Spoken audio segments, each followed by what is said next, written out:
Em 1990, o presidente Fernando Collor confiscou a poupança dos brasileiros. E você acredita que ainda hoje muita gente tem medo que isso possa acontecer novamente? Mas será que isso pode acontecer? Sobre isso que eu vou falar neste vídeo. Mas, gente, para entender esse medo do confisco, a gente precisa voltar lá atrás, em 1990, e entender exatamente o que aconteceu.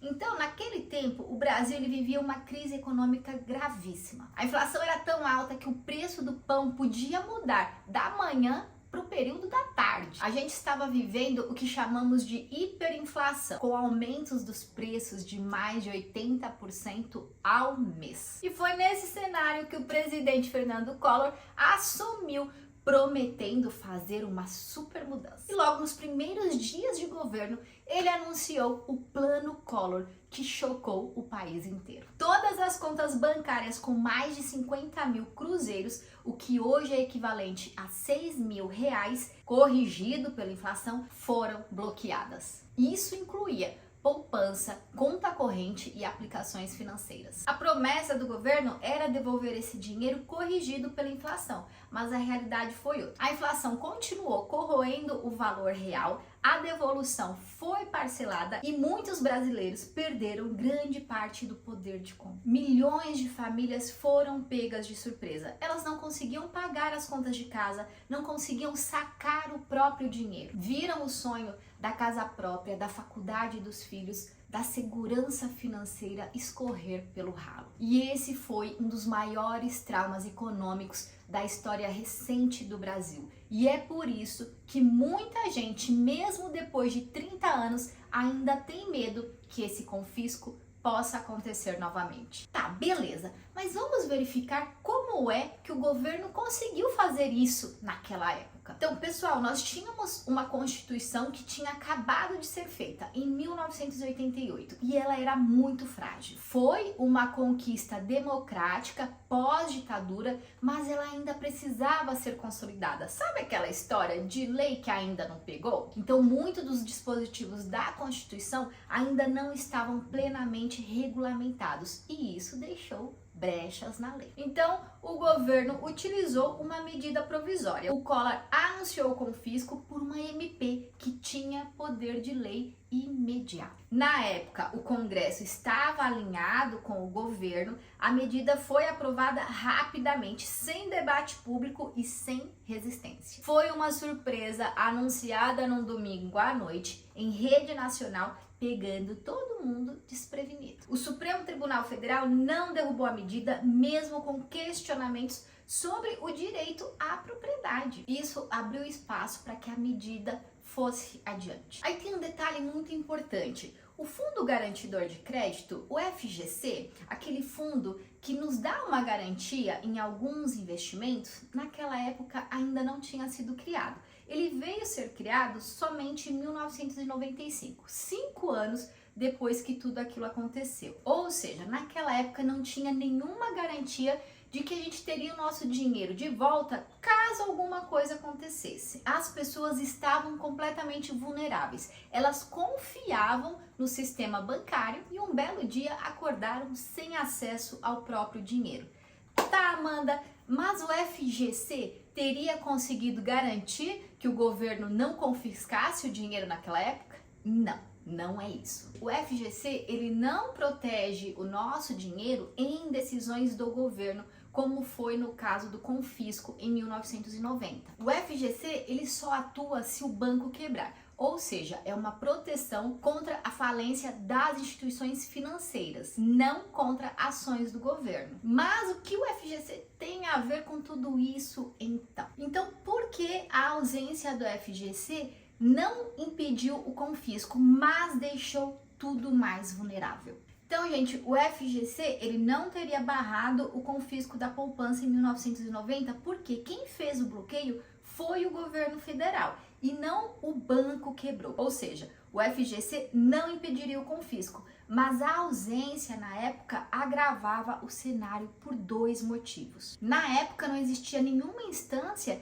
que devolvesse o dinheiro caso algo desse errado. Então, o governo ele se sentiu mais livre para bloquear aquele dinheiro, porque não havia um órgão independente com força legal para proteger o pequeno investidor. Então, se naquela época o FGC existisse, talvez houvesse uma pressão institucional mais forte contra esse tipo de coisa, mais resistência de bancos que teriam que lidar com o ressarcimento do dinheiro. E o próprio governo pensaria duas vezes, pois o impacto sistêmico seria maior. Ou seja, naquela época as pessoas estavam mais expostas. Sem o FGC, o dinheiro das pessoas estava completamente à mercê das decisões políticas e dos riscos que os bancos poderiam enfrentar. Não existia uma mentalidade de proteção para o poupador comum. O FGC não impediria o confisco, mas a ausência dele na época deixou tudo mais fácil para o governo conseguir agir. Não existia nenhuma proteção legal ou financeira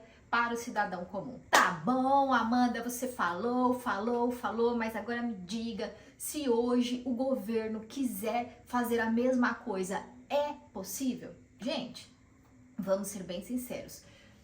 Tudo na vida é possível, né? Não vamos imaginar que nada é impossível. Nós acabamos de passar por uma pandemia.